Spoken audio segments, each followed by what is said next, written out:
Hello and welcome to the Extended Greg YouTube channel. I'm Greg, and on today's show we're going to be taking a look at building a transmitter and receiver, so an encoder and display, for a video stream.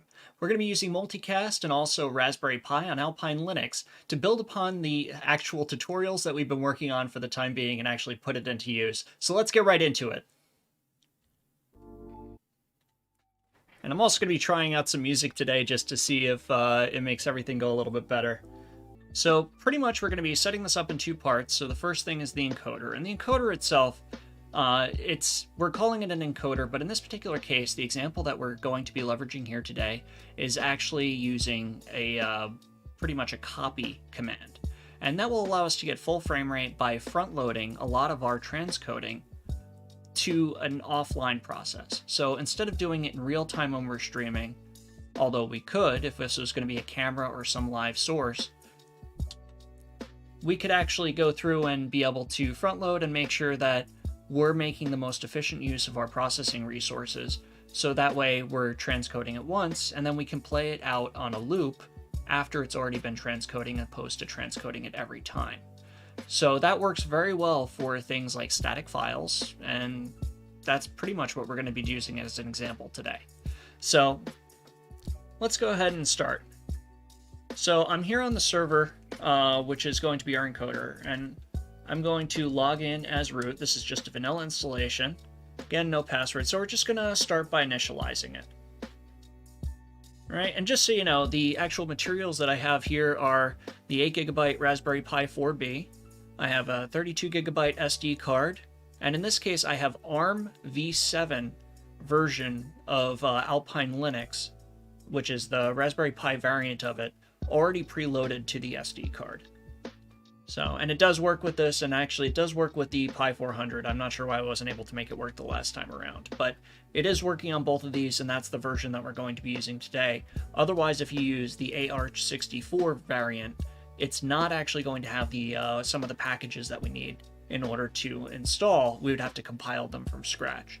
And while initially I actually went in with the mentality that we were going to do the full compilation and things like that, depending on how long this takes, and if I don't talk too much, we may get into that a little bit, but the actual compilation takes about like a half hour, 45 minutes, so it's a pretty long process, and it might be a little bit out of scope today, but we'll probably cover that in a future video on actually compiling custom variations and custom capabilities of FFMPEG that are not in the stock release. So going through here, we're just going to do setup Alpine. Right, I'll type in my keyboard, US. I'm going to give it an example host name, so we'll call it encoder demo. We're going to set up Ethernet 0 for DHCP, and then we're going to say it's done. Do we want to do any manual network configuration? No. This should be pretty old hat if you've been watching any of the other videos. And I'll put a link in here somewhere, just that links to the playlist that has all of those particular videos. We're going to give it a new password. Very secure password once again. We're going to set our time zone, in this case US Eastern. No proxy server. We're going to use Crony as our NTP server once again.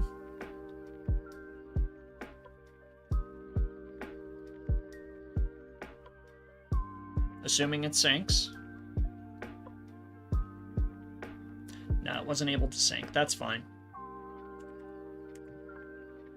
So we'll come with that. No user in this case. And something that's nice about this is the way that we're going to be setting this all up is it's not actually going to require any login or automatic login, which would potentially cause a security vulnerability if somebody was able to gain console access to your particular Raspberry Pi.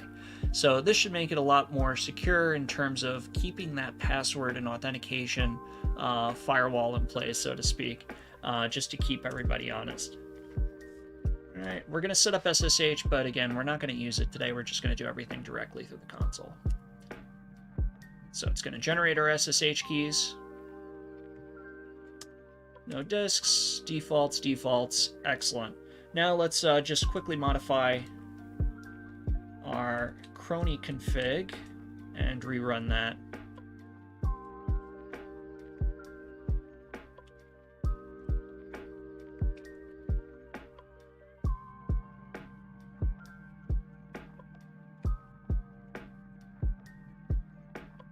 And this is not something you would normally have to do, it's just something I have to do because reasons.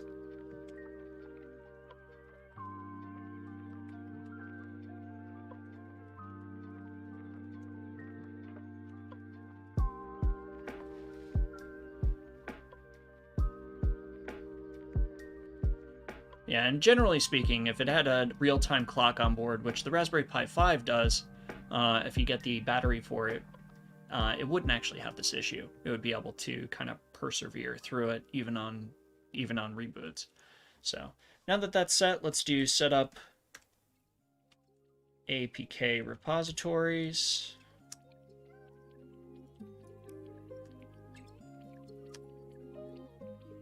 Perfect. And let's also uncomment the community repositories.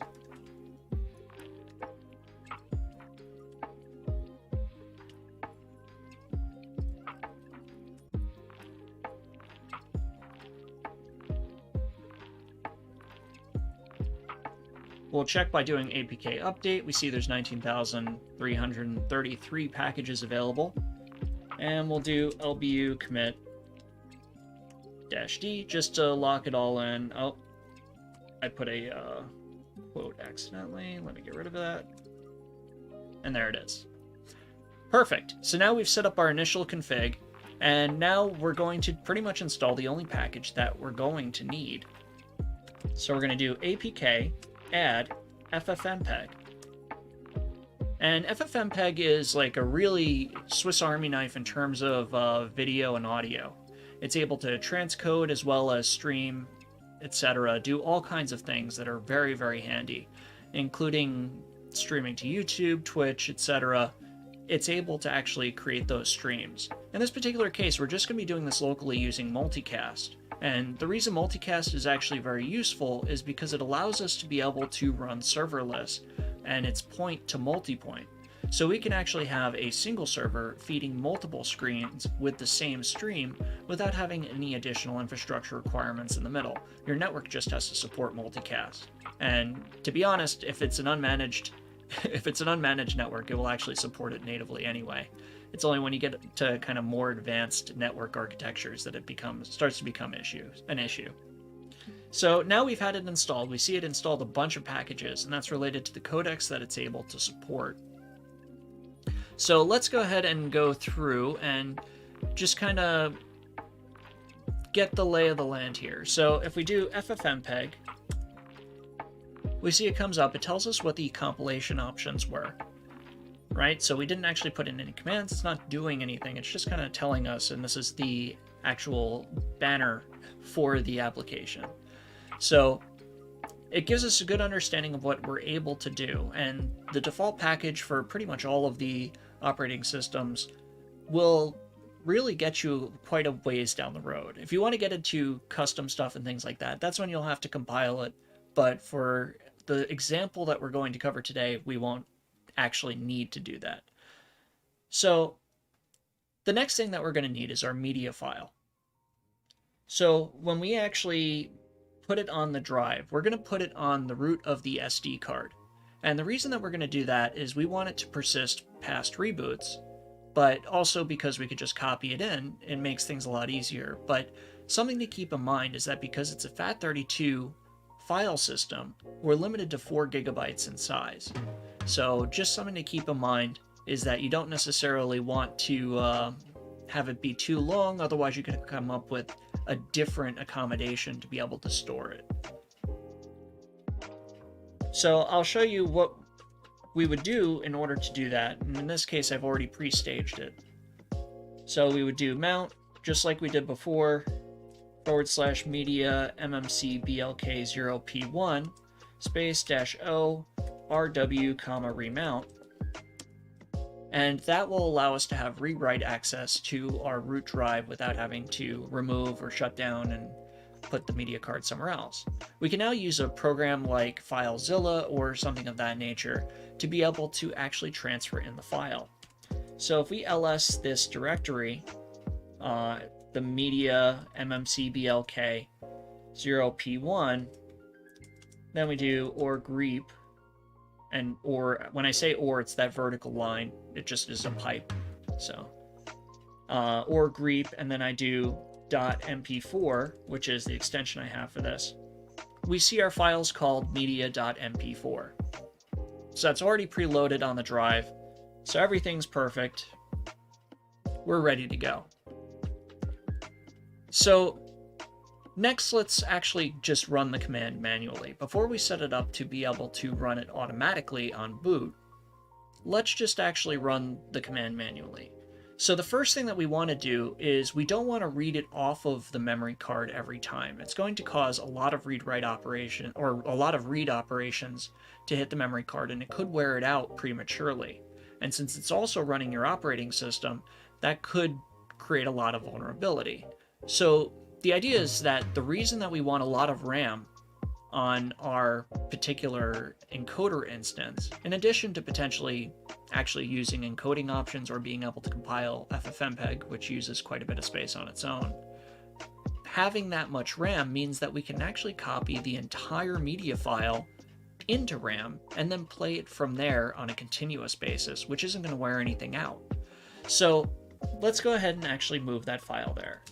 So we'll do cp, and just so you can check the amount before we do that, if you do df-h, that will show you how much space you have remaining. So in this case, we see we have about 4 gigs remaining because it's going to use half of the RAM for your main drive, half of it will stay as RAM. So let's copy it in. So we're going to do cp, and we're going to do /media mmcblk0p1 media.mp4, and we're going to move that to the temp folder. It's going to take a second in order to actually do that, but once it completes, we now will have it in the temp folder, and we see it there. And if we do ls-l temp, we can see, let's do LH, just because that's a meaningless thing. We see it's about 383.7 megabytes. And in this particular case, I'm doing a 1920 by 1080 file with an AAC encoded audio at about 128 kilobits per second for audio and 5 megabits per second, or 5 megabytes per second for video. So at the end of the day, it's a decently encoded file for its resolution, and that should give us pretty good quality on the display side.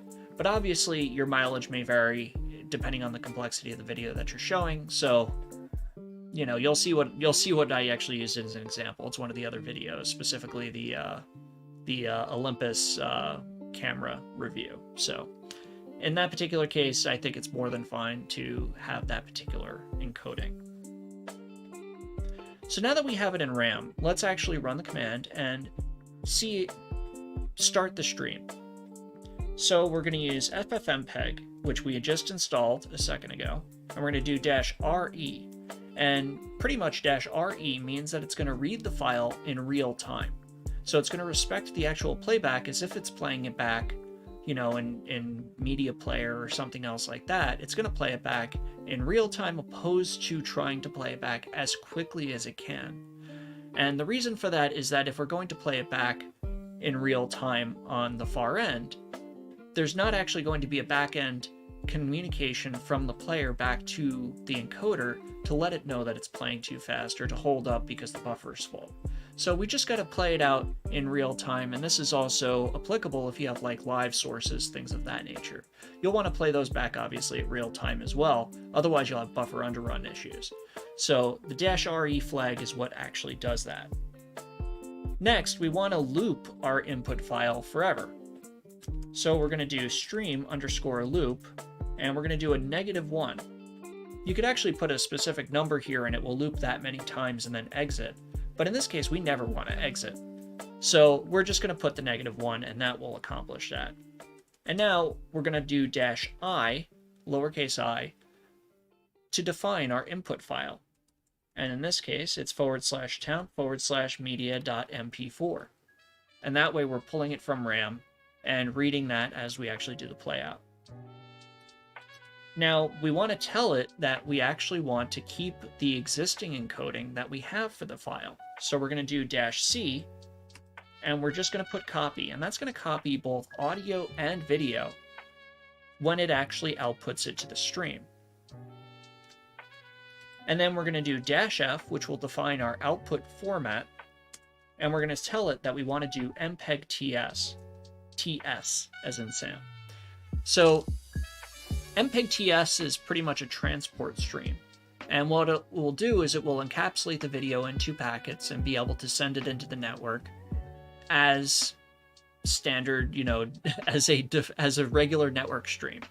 So this will be pretty much the key to being able to make the address that we're going to send it to, which in this case, we're going to do UDP, which is our protocol so the 2 options are UDP and TCP.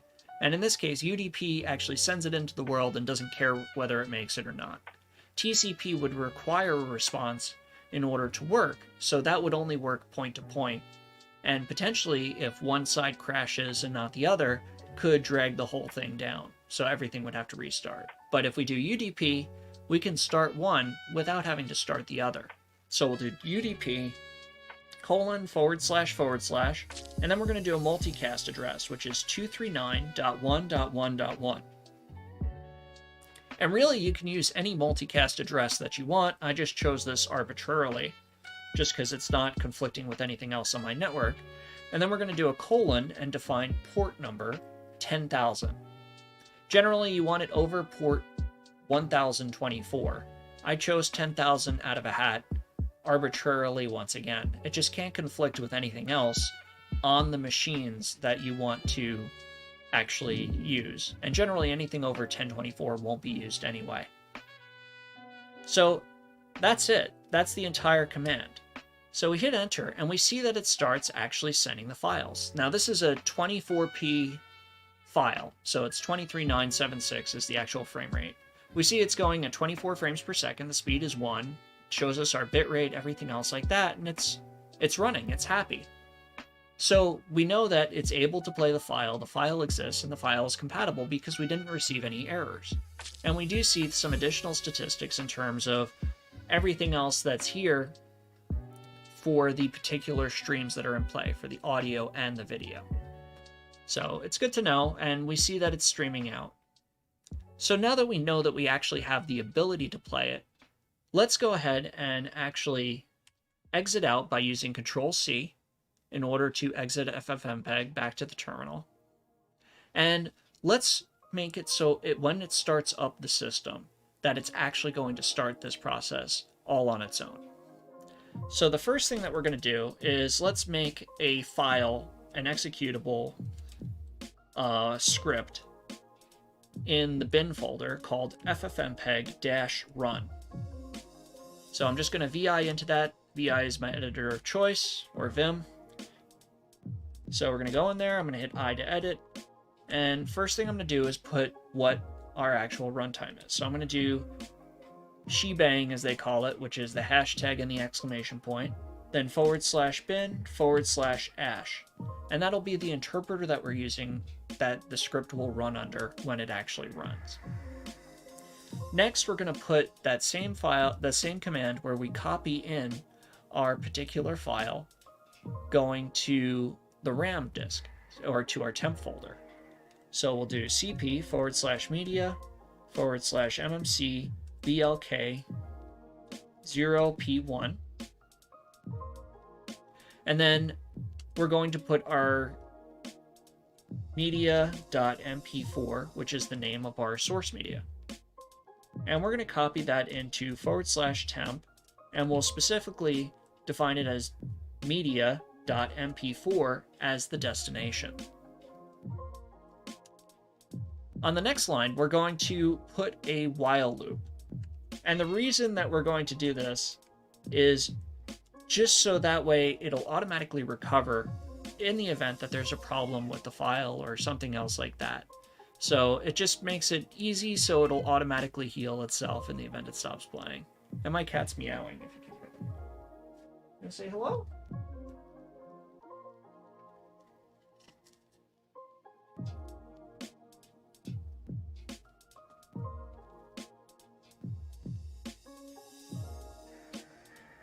She likes to be a part of these videos or live streams.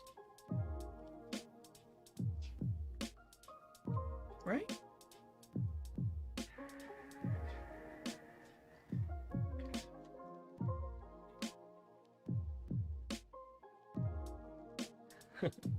Hey, kitty. So we have our while. So what we do is we do while true. And true just means run forever, so there's no actual end to it. A semicolon, and then do. And that starts our loop. So we're going to go in here. I'm going to hit the tab key just to make it easier to read, but it's not actually required. And then we're going to put in the same command that we did a second ago. So we're going to do FFMPEG -RE -stream loop. Stream loop -1.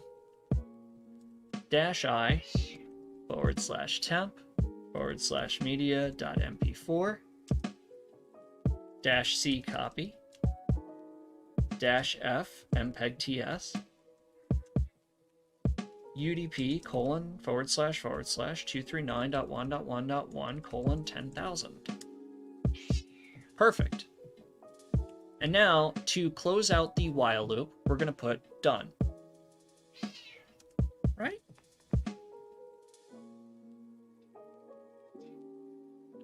She wants to come sit on the table, but it's full of computer keyboards. I'll show it to you. So there's nowhere for her to sit, so I think that's going to be an issue. Oh, and I just restarted the music.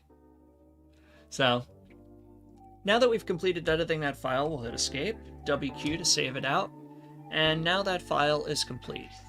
So we need to create another file to call it when the computer actually starts up, and we're going to do that using the OpenRC commit, or it's OpenRC init. So to create our init file, we're going to do vi /etc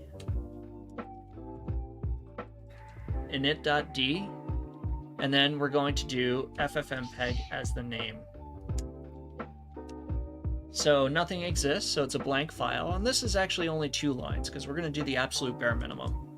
So we're going to do hashtag shebang, you know, and then we're going to do sbin /openrc run, and that will be our interpreter for this. And that just implies a few things that makes our life easy. So we're going to do command equals FFmpeg -run, which is the file that we just made. And that's it. And we save that out. And now we just need to do a few things to actually make it so we can run those. So we'll do chmod +x /bin /FFmpeg run. We'll do the same thing for the other file. So /bin, or excuse me, etc initd FFmpeg. And now, because we want to make sure that this persists through reboots, we also have to add it to LBU. So we're going to do LBU add /bin /FFmpeg run, and LBU add /etc initd /FFmpeg. Perfect. So now let's add the script so it starts on boot. So we're going to do rc update add FFmpeg default. Right, and now it says it's added it to the default run level. So when it starts, once it gets to the correct point, it will be able to start running. So now we can commit these changes. So LBU commit -d. Perfect. So let's try it out. So let's do /etc/initd /FFMPEG start. Excellent. So now we see it's running. So let's just leave that really quick and let's go to our player. So I'll switch over to that really quick. I gotta switch keyboards. So this is going to be our display. And this display is just going to output to the HDMI with audio. So it's just going to make it really easy to be able to play. So let's initialize this first. And this is just a basic Pi 400. I'll switch over to it, even though it's going to mess up the music. So it's just a basic Pi 400, just hooked up with the HDMI output going directly to a capture card. So I feel like I need to add the music to the other view so it doesn't keep interrupting it. One step at a time. We'll see how it goes. If I don't like the music, I may not even include it in the future. But we're going to just initialize this. We're going to set it up. So we're going to do setup Alpine. Once again, US. We're going to call this display demo. ETH0 DHCP. Done. Manual network, no. It's going to assign our IP address. Again, we're not doing SSH into this one either, but it is important that it's able to successfully connect to the network. Otherwise, it's not going to be able to receive the network stream. So I'm setting an extremely secure password once again, and we're going to set our time zone. No proxy server, cronid.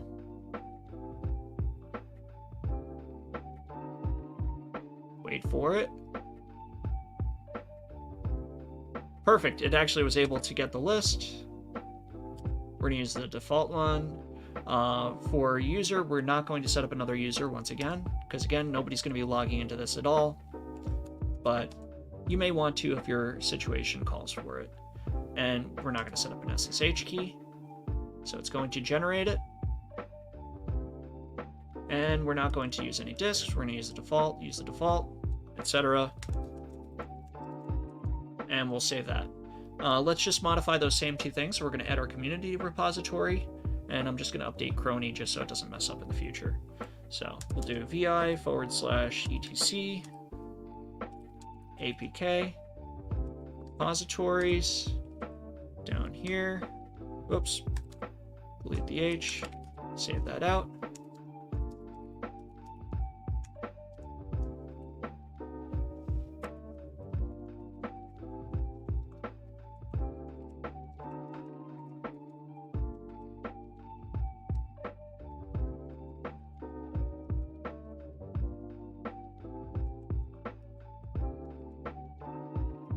And we'll save that out too.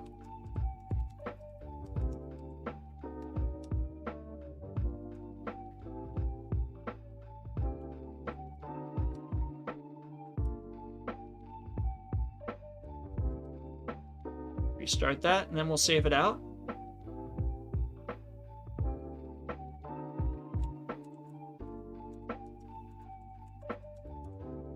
Oop.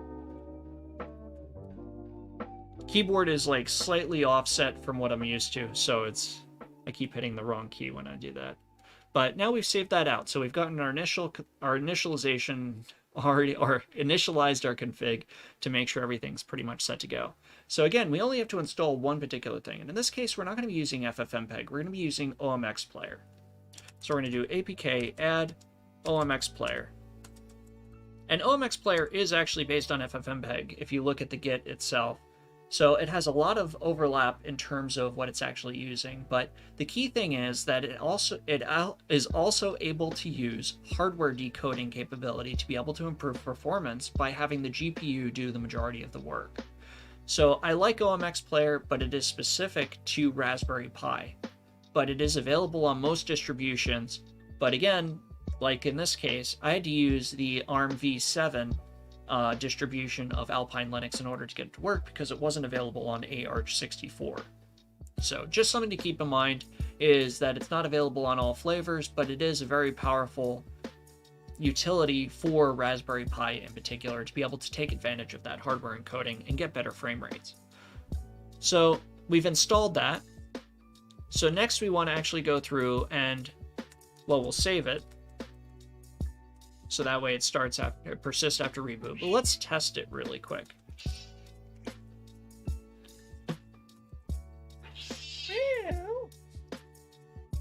You gonna come up here? I think my cat's hungry. It's always, every time I'm doing a video and I start talking, I think she immediately decides that it's time for food. So we're gonna do OMX player UDP : / and we're going to do the same address that we did, which is that multicast address, which is 239.1.1.1 10,000 for port 10,000. And that's it. So we hit enter, and now we see it's playing. And you can actually hear me talking in the background as I'm demonstrating the particular video that it's currently playing through. And it's just a 10-minute segment of it, so it might, when it loops, it might not loop cleanly. So that's not a fault of this particular setup, just how long I actually want to take to transcode. But in this particular case, it is playing fluidly, it's playing the audio cleanly, and you know, it's something where if you were to play this on a screen, like just something in an office or something like that, it would be more than adequate to be able to serve the purpose. And the nice thing is, because it's being streamed from a single entity, you only have to update one file, and you can potentially have it update the actual playout on multiple displays simultaneously. So there's nothing proprietary, nothing specific on our individual players. It's all on the encoder side.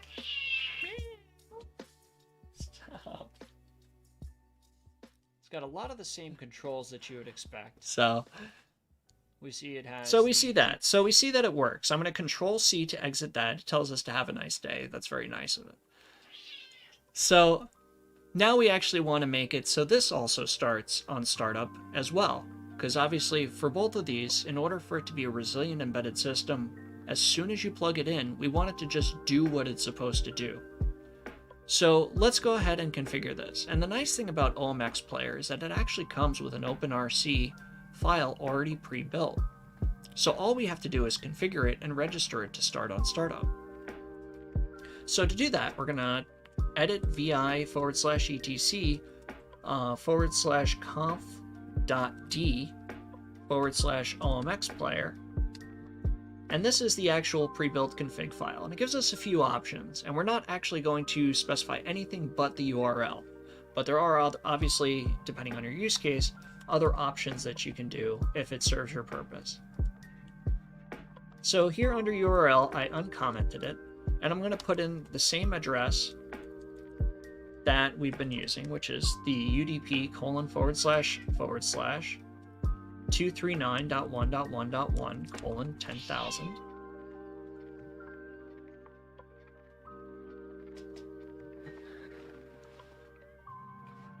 And that's it. I'm going to save it out. So now we've configured it. We can actually do a test run. So we can do forward. Well, first, before we do that, and I'll show you why in a second.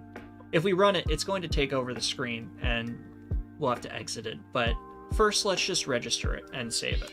So we'll do RC update, add, OMX player, default.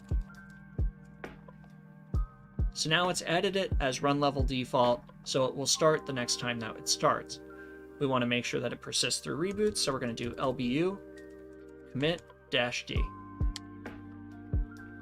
So now we've saved everything to disk, so pretty much it's ready to go. And let's test it. So we're going to do /etc /init.d /OMX player start. So now it says it's starting, and now we see the video. Perfect. If we hit Control C, anything else like that, it's not actually going to exit. So how do we get back to the console in order to be able to continue using it? Or, you know, let's say we had it running and we wanted to exit it in the future to be able to make changes, like change the address.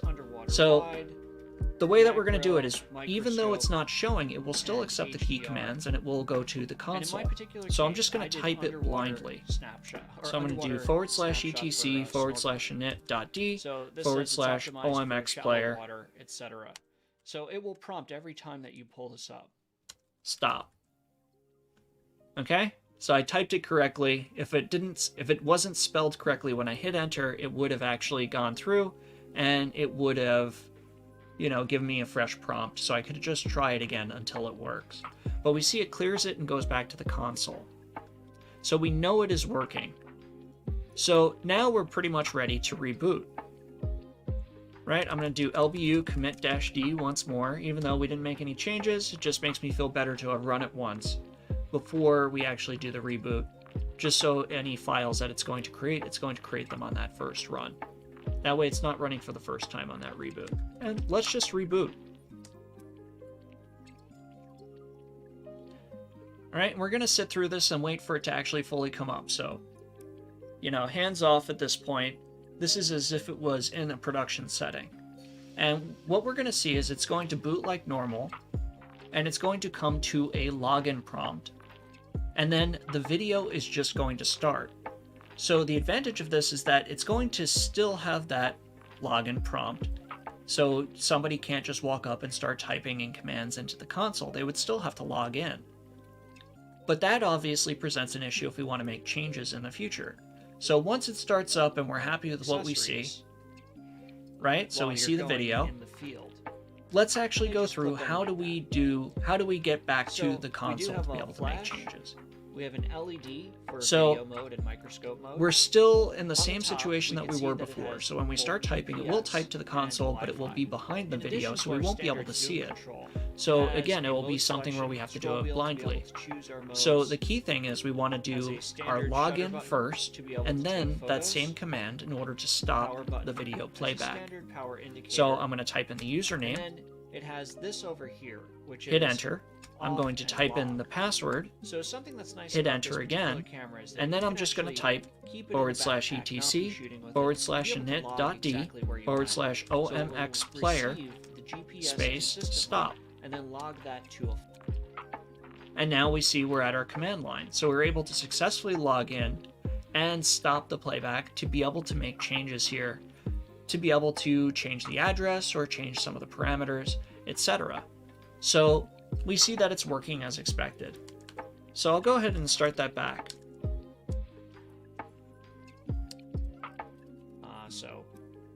Right, and we see the audio, the video, everything else like that is playing. And hopefully, I can't actually hear the audio because I'm not wearing headphones, but it is something where, you know, hopefully it's not too distracting to have two of me talking. I tried to make the levels quite a bit different, so hopefully they're not competing. So, back over on our server side, we have a similar thing where now that we have it running, you know, it's something where we want to make sure that we can exit it. Oh, I'm on the wrong thing. Helps if I use the right keyboard. So I'm going to Control C, and we see that every time I Control C, the loop is actually picking it back up and restarting the playback on the script. Right? So I can hit Q, everything else like that. So we see that there is actually a command prompt underneath, even though it's showing us updated frame rates, things like that. And we could make this so it runs in the background, which would be modifying our init file in order to be able to make it do that. But if we wanted to stop it, we would do something similar to like what we did on the other one, which is we would do /etc /initd /FFMPEG-run, or excuse me, /FFMPEG space stop. And I deleted too many times.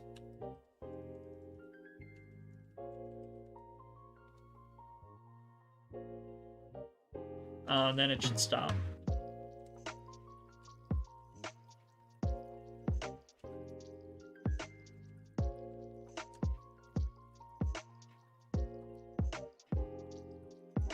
If I spell it right.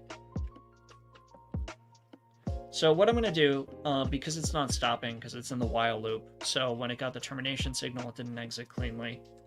I'm going to do kill all space FFmpeg run, which is the parent script.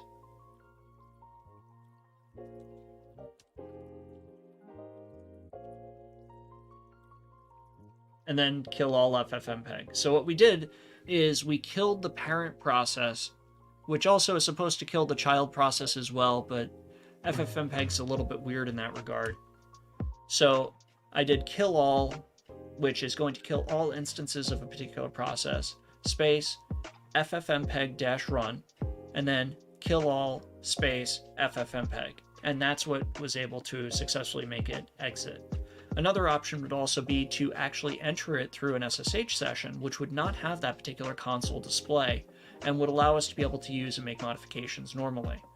So it's just something where when it actually boots up, you'll see it get assigned the IP address, and it will show it on the actual screen before everything loads. So that's a good opportunity to be able to do it, is just to restart the particular device, and that will allow it to be able to allow you to be able to log into it using the SSH that we set up during our initialization procedure. Now, at some point in the future, we'll probably go into more in-depth init files, things like that, in order to be able to make it so we can have it exit cleanly, or redirect that particular output to an instance of screen, for example, which would put it running as a daemon, or just have it running in the background. And that would make it so we weren't competing for screen real estate to be able to do this, because we could potentially run multiple instances doing multiple files off of the same device, because the actual processing load is not that high. So just something to keep in mind. But remember how earlier I said I conformed the file, and this is just pretty much the last thing that we're going to cover today. I conformed the file to be able to play out and play back optimally. And the way that I did that was also using FFmpeg. And the command that I used was FFmpeg. And then, let me make sure, -i. So don't do -re, because you want to do this as quickly as possible, because it's not a real-time process. So just -i to define the input file. We would put our actual source, which can just be the native media source. So media mmc blk 0p1 media.mp4, and then we would put our particular parameters. So we would want to conform it so our size would be scaled down to 1920 by 1080. We would also want our codec to be C:\V for codec for video, to be H.264, because obviously that's going to be the best quality for the bitrate. We could do H.265 as well, again, but you may not have hardware decoding capability depending on which version of Raspberry Pi that you use. So H.264 in this case is going to be the most compatible, and it's compatible with the hardware decoding on all Raspberry Pis. But granted, the horsepower of the GPU for each of those is going to vary, so your maximum resolution may be capped somewhat if you're using older versions. But H.264, and then we'll set our bitrate, so -b:\v, and we're going to say 5M for 5 megabits per second. Then we want to define our audio parameters, so we're going to do -c:\a for our audio codec definition, and we're going to say AAC. AAC is a very common audio codec. It's very good, and we want to set our bitrate for that as well. So -b:\a, and we're going to say 128 kilobits per second. And it's going to be variable bitrate on both of these, but it is something where if you set it, it will kind of target that particular thing and give you the best quality that it can for that. And then we want to set our sample rate as well. So we'll do 44100. So 44.1 kilosamples per second. So kilohertz. So pretty much we've defined exactly what our codec parameters are. Or excuse me, that was the wrong thing. So we want to define our sample rate, which is -AR for audio rate, and then 44100. So we've defined everything involving our codec parameters that we want the file to be transcoded to. All we have to do now is give it a destination. So let's call /temp, and we'll say media-1.mp4. And in this case, we don't have to do -f because it will figure it out based on the file extension. If we're going to do something weird, we might have to define it, but it will tell us if there's a problem. So we hit enter on that, and we see that it will actually start going through and starting to transcode that. Now, if we go back to our other screen while this is happening, we notice nothing's really happening here. Right? So it's already started, but we're back at the command line. So what happened is that the stream went away, and because of that, it just went back to the command line because it exited, right? So even if we hit exit here, it will take us back to the login. We could even reboot. Oh, wait. I logged out and then tried to do reboot. So we'll just log back in. Let's just reboot this once more, just so we're at the vanilla so you can see exactly how it behaves. But the nice thing is, because we have it set to automatically recover as a service, it should automatically come back as soon as the stream becomes ready. So we'll go back through, we'll let this finish booting up. I'm not going to finish the transcoding process because I've already transcoded that, so it's not really doing anything, but I just want to give you an example of what it was doing. So while we're not running it, doing the streaming, we can do the transcoding. We could technically run them at the same time, but the performance is going to suffer significantly. There we see our IP address is set, so the 15.137. And now we're back at our login. And it's not going to take over our screen with the stream because the stream is not ready to be played. So let's go back over to here. We see it's still chugging along, etc. We're just going to abort that. There we go. I had to hit Control-C in order to do that, maybe multiple times. But let's actually go ahead. We've already set up everything to run on reboot, so let's just reboot this as well.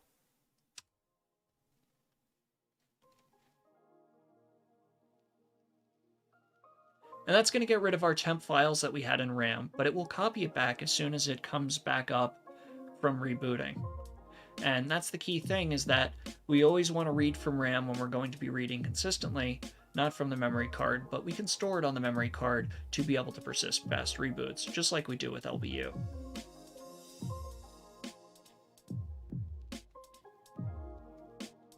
So it's connecting to the network right now, and we'll see our network address, which is 138 in this particular case. Starting Crony for time. And now we see it starting FFMPEG, which is our service. And we should see the numbers start going through, even though we haven't logged in yet. Oh, and there's an issue. It didn't copy it through. So let's actually just verify that really quick and see why it did that. So we're just going to log in blindly again. I'm going to do root. Password.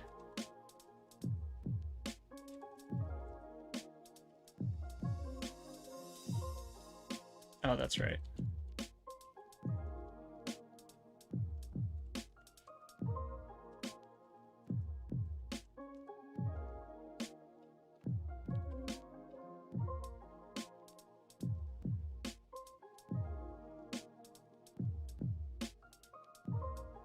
Oh, that is annoying.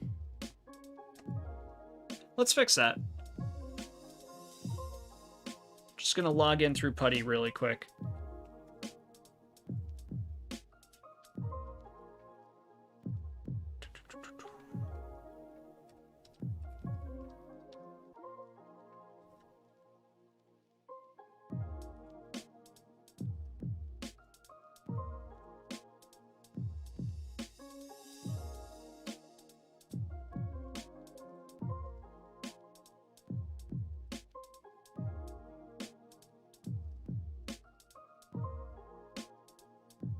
Let's see.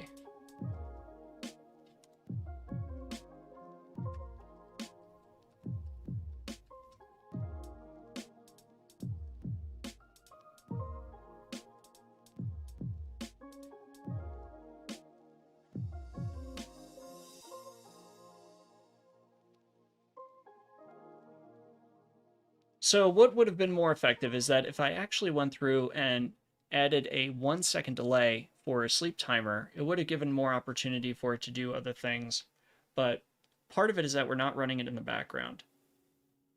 So let's actually see what we can do about this really quick. All right, so we did our initial config again. We'll add FFmpeg.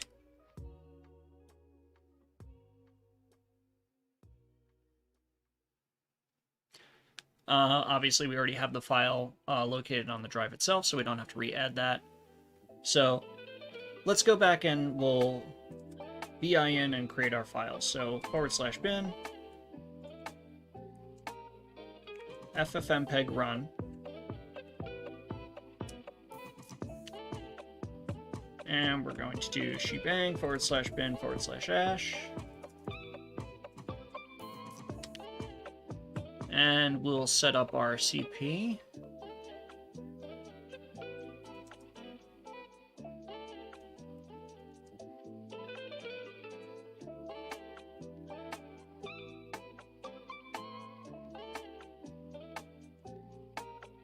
Make sure that's correct. Media.mp4. Then /temp /media.mp4. And just so you know, I'm actually looking at this on OBS just as my screen, so it's microscopic, so if I look like I'm straining to see it, that's why. I highly suggest you do this with a dedicated monitor. So we'll CP that, then we'll do our while true, do FFmpeg-re-stream loop -1 -i /temp /media.mp4 -c copy -FFMPEG-TS UDP ://239.1.1.1:10,000. Then we're going to add sleep 1 because we don't hate ourselves, or we don't think we do. Then done. Right, very similar. We just added the sleep command, but we're going to change something else inside of our init file as well, just to make life a little bit easy. It's going to be a bit longer, but I think it'll be a bit better overall. So save that out. I'm just going to chmod it right now.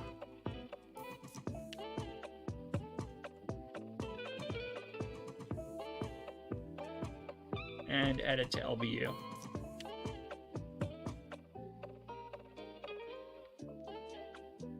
Okay, now we'll do vi /etc /initd /FFmpeg.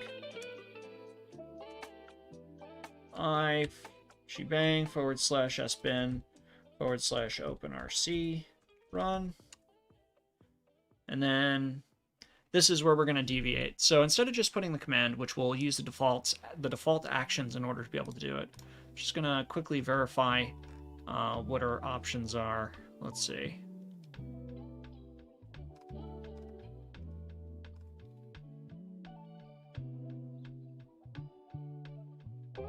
Okay.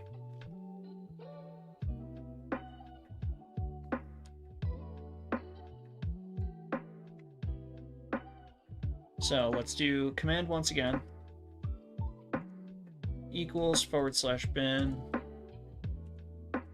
/FFmpeg run. And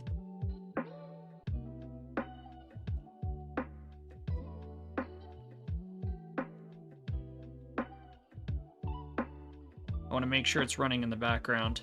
Okay. So it's command _background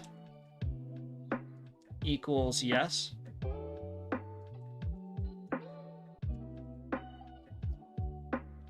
And in fact, it says it wants the command also in quotations as well, but it technically doesn't need it. But that's fine.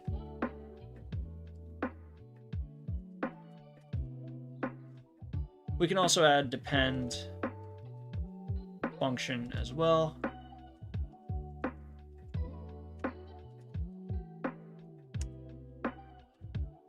So need network, because obviously it's not going to work if it doesn't have a network connection.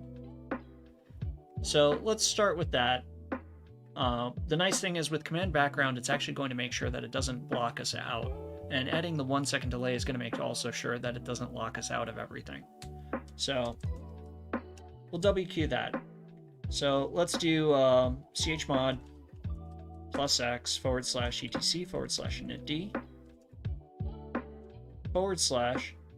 /FFMPEG, and then we'll do lbu add /etc /initd /FFMPEG. Perfect. We'll do lbu commit -d. So first thing I want to do is let's actually run the script that we created that will run the command on its own.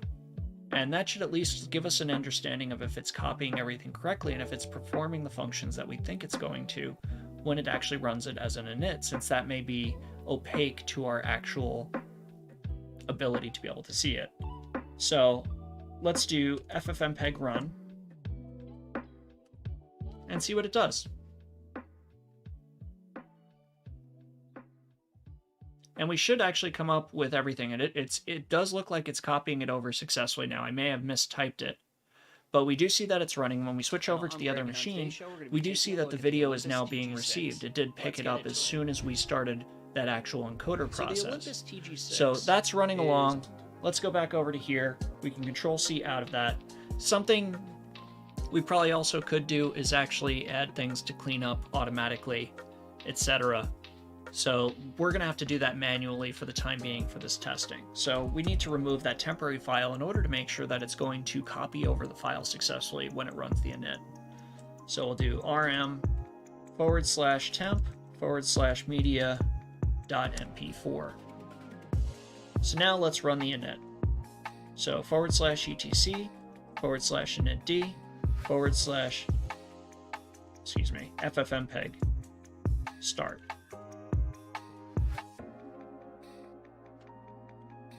And we didn't actually specify a PID file, which is understandable. So let's correct that really quick. So vi /etc /initd /FFmpeg, and let's put that in. So command args user. I'm copying this through, but there's only a few of them that are actually required. So we'll put in PID file equals, and we're just going to do /run $RC, capital RC _ SVC name, which is just going to be the name of the file, to be honest with you. $RC _ SVC name .pid, close quotes. And I forgot the E on the end of the file. I know everybody's yelling through the screen.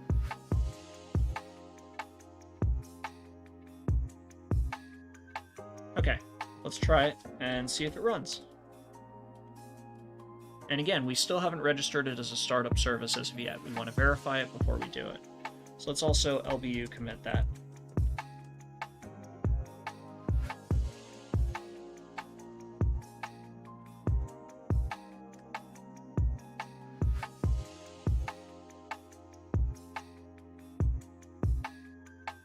All right, so it's saying the file /run /FFmpeg does not exist. So that's fine. We can actually remove that particular specification as well.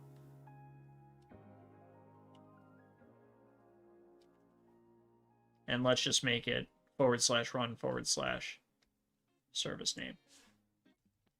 We could create the directory, but then we would also have to save it.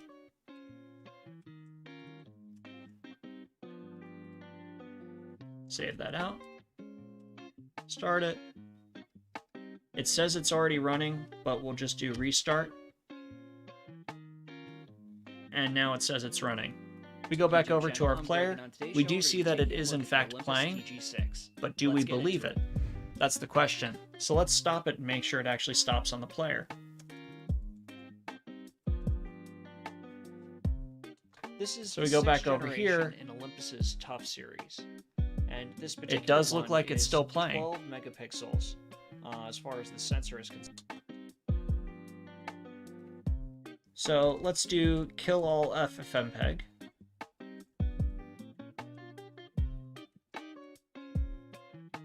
And now let's check it. Looks like it's frozen.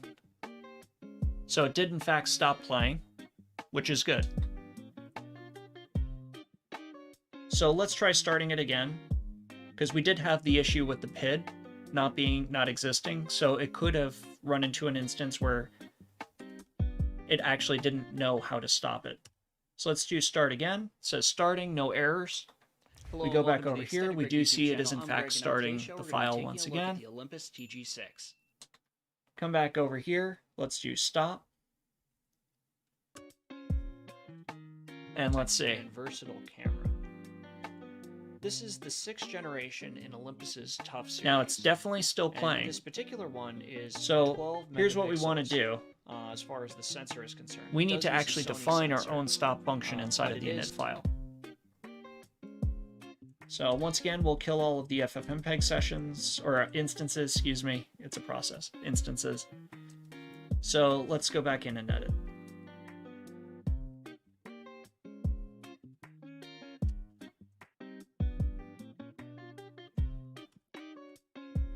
So we'll do, in this particular case, this is going to be the only process that's running on here. So I'm just going to do the same thing that we were doing earlier, which was the kill all FFmpeg. And I think that that's going to be sufficient for this. If we did want to actually have it, well, actually, let's do it. Let's do it in a more resilient format. So we're going to do start. So we're going to define our own start function. And in this case, we'll do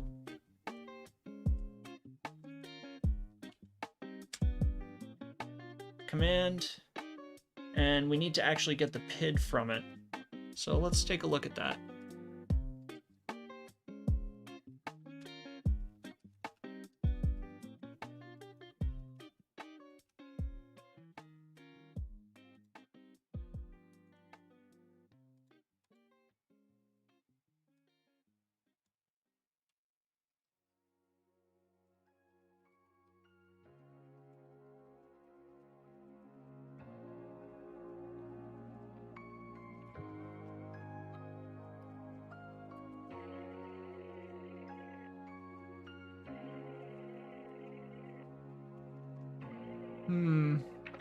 I don't like that.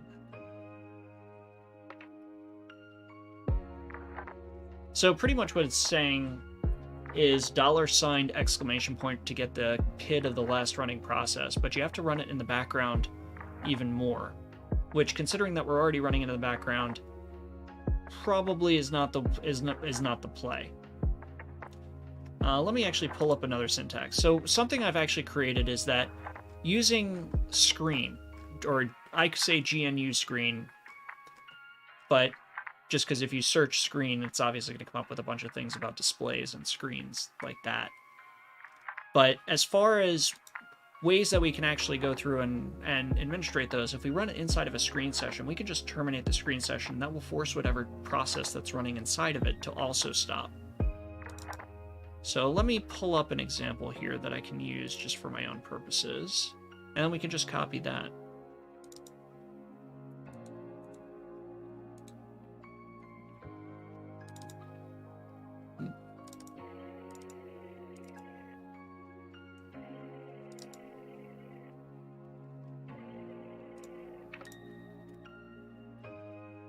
Okay.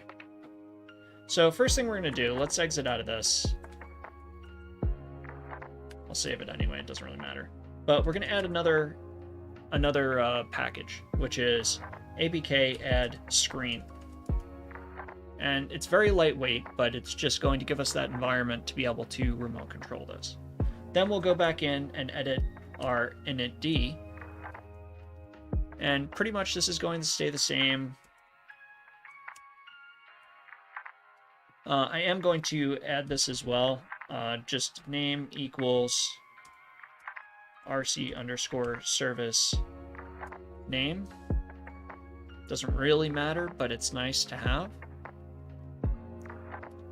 Config file, command args. And this is what's going to change. So instead of our command being our actual script directly, our script is going to be /user usr /bin/screen. And then we're going to add another line here, which is command args. And this is going to have our flags. So first thing is going to be -d m s, and the D means that we're going to run it as a daemon. M is, I forget what it is. I would have to look that one up. And S is the session name. So we're going to define a session name. And what I usually like to do is actually have it be the same thing. So it's going to be rc_svc name. Makes it a little bit more generic, kind of keeps things simple. And then we put the name of the script that we actually want to run. So in this case, it's /bin /FFMPEG-run. Spelled correctly. So FFmpeg run. Then we have our standard PID file. We could also put our command user, just again, it didn't complain about it. The default is root and we only have one root user, but let's do an explicit definition or declaration for that here. And we also want to run that in the background as well. Depends, we're still going to keep need net. Start pre.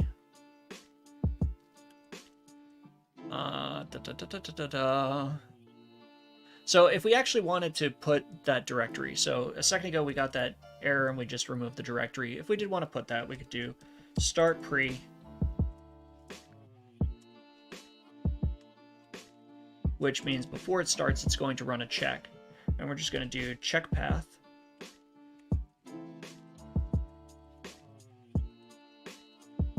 -- directory -- owner.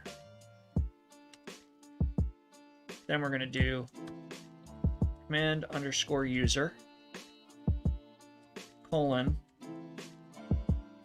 command _user -- mode 75 or 075775, excuse me.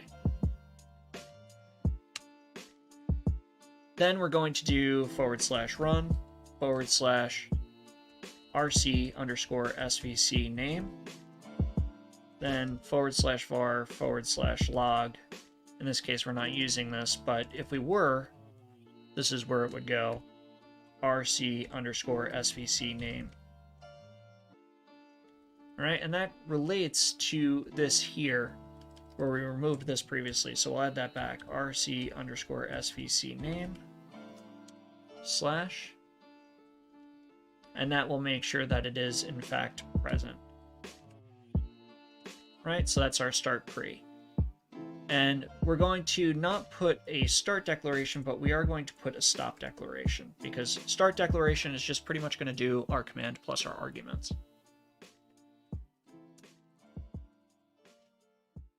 All right, and for this, it's going to be echo -n, just because it's going to keep it from putting a new line at the end. And we're going to add some verbosity to this.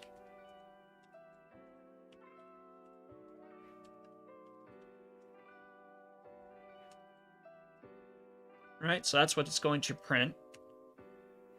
Now let's have it do something. So we'll do while, and then we'll add a open bracket with a space, $, open parentheses, $command, -ls, or greep, then space rc_svc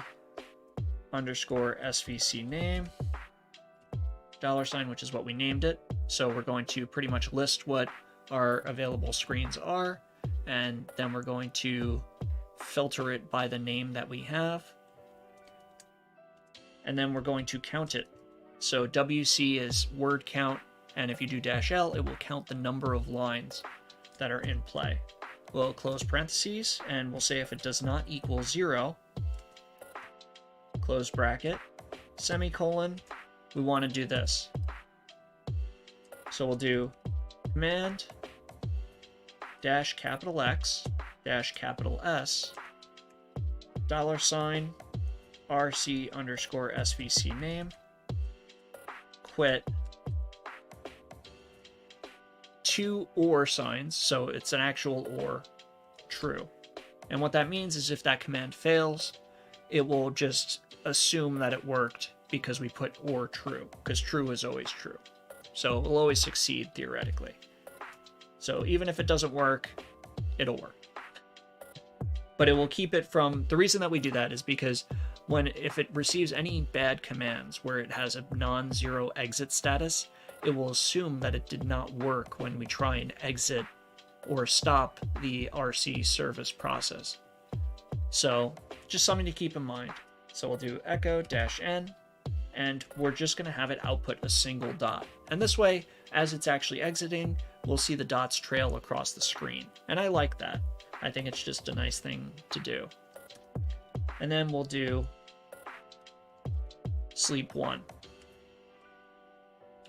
We'll end that loop because, of course, when it exits that loop, it's because it actually exited. So we're going to put echo with no n-n, so it actually goes to the next line, which will make it very pretty. And we'll say done. And we'll close parentheses, or close brackets, or curly braces, I should say. So that's our RC script. So let's save that.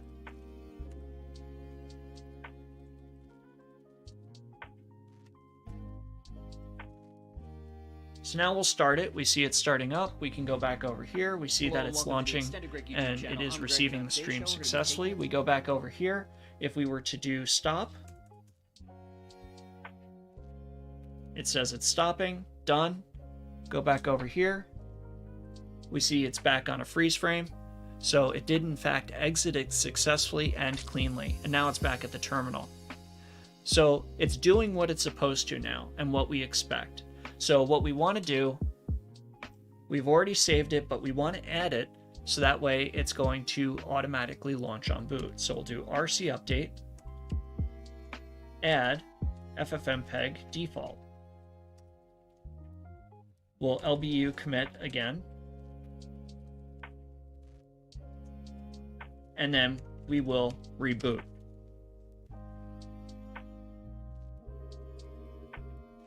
So now the system's rebooting. We have our other one, also our other system that's receiving the stream just in the same state it was after reboot. And again, it should automatically recover and start receiving the stream as soon as the system becomes ready and is sending it, or the encoder becomes ready and is sending it. So let's see where it gets to. But it should not block us from completing the boot up process. It should not lock us out of the system. And it also should continue to exit cleanly every time that we do that. So it's getting the network resources ready. And now we're back at the login prompt.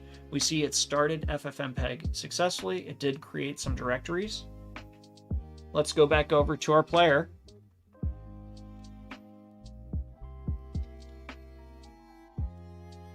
And we see that it succeeded. It is successfully streaming after a reboot.